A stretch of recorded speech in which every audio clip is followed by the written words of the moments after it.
మీరైతే అమౌంట్ ఇచ్చినప్పుడు ఏవైతే ఈ స్నేహపూర్వక సంబంధాలు ఉన్నాయో అవి ఆ కోర్టు ద్వారా పరిష్కరించుకున్నప్పుడు అంతగా ఉండకపోవచ్చు.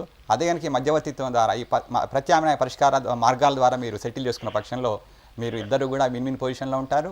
చక్కగా మీ యొక్క సమస్యని సామరస్యపూర్వకంగా పరిష్కరించుకోవచ్చు. తర్వాత దీనికి అప్పీల్ అనేది ఉండదు. తర్వాత దీనికి ఏంటంటే మీకు అక్కడున్న మీడియేటర్ కానీ తర్వాత వేరే సంస్థ అధికారులు కానీ ఒక క్లుప్తంగా దీని ప్రకారం ఒక అవార్డు కాపీ తయారు చేసి ఇరు పార్టీలతో సంతకం తీసుకుంటారు. తర్వాత దాని మీద అవతల వ్యక్తి ఎవరైతే మీడియేటర్ ఉంటారో ఆయన మీ యొక్క ప్రాబ్లం సాల్వ్ చేస్తారు. ఆ విధంగా మీ యొక్క ఈ సమస్యని పరిష్కరించుకుంటే బాగుంటుంది. ఆ విధంగా ప్రయత్నం చేయండి. కాల్ తీసుకుందాం అండి. హలో హలో హలో నమస్తే అండి, ఎక్కడి నుంచి మాట్లాడుతున్నారు? నమస్తే అండి, కర్నూలు డిస్ట్రిక్ట్ నుంచి అండి, ఆదోని. ఓకే, మీ పేరు చెప్పండి. శ్రీనివాస్ అండి. శ్రీనివాస్ గారు, ఏంటి మీ ప్రాబ్లం ఏంటి, సమస్య ఏంటో చెప్పండి. మేడం, మేము ఒక ఫైనాన్స్ కంపెనీలో 1 lakh రూపీస్ ఫైనాన్స్ తీసుకున్నాము. శ్రీనివాస్ అండి. ఓకే శ్రీనివాస్ గారు, వినిపిస్తాను, చెప్పండి. మీరు ఒక 1 lakh తీసుకున్నారు. దానికి కాంట్రవర్సీగా మనం స్టాక్ ఇచ్చాము 1,08,000 రూపీస్. ఏం స్టాక్ ఇచ్చారండి? ఈ కంపెనీ ఏజెన్సీ ఐటమ్ ఇచ్చామండి. అవునండి. దానికి ఆయన రిసిప్ట్ కూడా ఇచ్చాడు మాకు. అవునండి. దానికి ఆయన దగ్గర మనకి ఒక చెక్ ఉందండి. అవును. ఆ చెక్ ఆయన ఫోటో వేసి ఇది క్లియరింగ్ వేసి ఆయన చెక్ బౌన్స్ కేసు పెట్టాడు. అవునండి.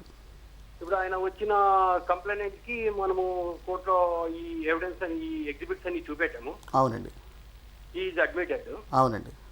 ఆయన మనకు కన్వెన్షన్ ఇచ్చారు కోర్టులో. అవునండి. దానికి న్యాయస్థానం మీ తరపు నుంచి ఏమి అంటే సార్, ఆల్రెడీ కోర్టు దీని మీద తీర్పు ఇచ్చింది. కానీ ఈ కోర్టు తీర్పు గురించి మేము మాట్లాడకూడదు. ఇందులో ఏం జరుగుతుందంటే ఒక విషయం క్లారిఫై చేస్తాం మీకు. ఇక్కడ ఒక చెక్కు ఇచ్చినప్పుడు, ఇందాక కూడా ఒక సమస్యలు అదే చెప్పారమ్మా ఇందాక. ఒక చెక్కు ఇచ్చిన తర్వాత ఇప్పుడున్న ప్రజెంట్ ఆర్బీఐ రూల్స్ ప్రకారం 3 నెలల్లోగా ప్రజెంట్ చేయాలి ఆ చెక్ని. ఇంతకుముందు 6 నెలలు ఉండేది, ఇప్పుడు 3 నెలలు. వీళ్ళు సాధారణంగా ఏం చేస్తూ ఉంటారంటే బ్లాంక్ చెక్ ఇస్తూ ఉంటారు, డేట్ వితౌట్ ఎనీ డేట్ లేకుండా చెక్ ఇస్తూ ఉంటారు. తర్వాత వాళ్ళు సామాన్యంగా చెక్ డేట్ నింపుకొని వాళ్ళు కేసులు వేస్తూ ఉంటారు.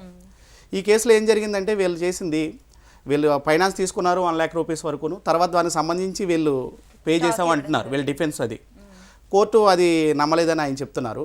అంటే అక్కడ ఈ కేసులో వాళ్ళు ప్రూవ్ చేయవలసిందంటే there is a legally enforceable debt ఆ చెక్కి. అంటే వీళ్ళు ఒక న్యాయబద్ధమైన చెల్లించదగిన ఒక బాకీ ఉండాలి.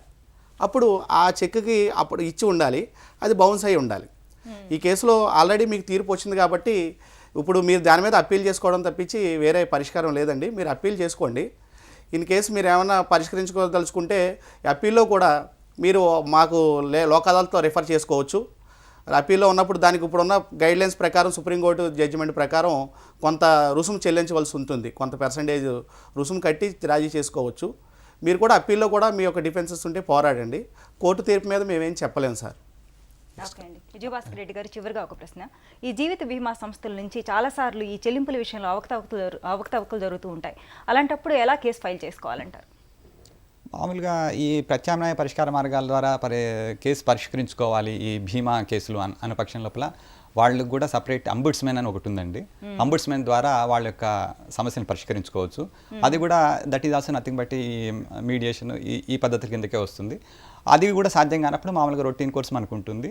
తర్వాత ఈ మన డిస్ట్రిక్ట్ సర్వీస్ అథారిటీస్, తర్వాత న్యాయ సేవ ఇవన్నీ ఉన్నాయి కదా, వీటి ద్వారా కూడా వాళ్ళ యొక్క బీమా క్లెయిమ్ని పరిష్కరించుకునే అవకాశం ఉంది త్వరితగతిన. సంబంధించినటువంటి కేసెస్లో కూడా మా లోక్ అదాలత్ వాళ్ళు నోటీసులు ఇచ్చి వాళ్ళ ఒక పరిష్కారం చేయడానికి మేము చేస్తున్నామండి.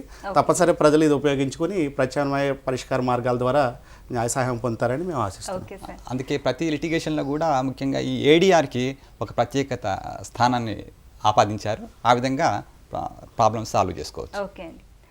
ఇప్పటి వరకు మనం వివాదాలు, ప్రత్యామ్నాయ పరిష్కారాలు, న్యాయ సహాయం ఈ అంశంపై సలహాలు, సూచనలు స్వీకరించాం. వచ్చే శనివారం 9:30 న్యాయ సేవా కార్యక్రమంలో మళ్ళీ కలుసుకుందాం. అంతవరకు సెలవు. నమస్కారం.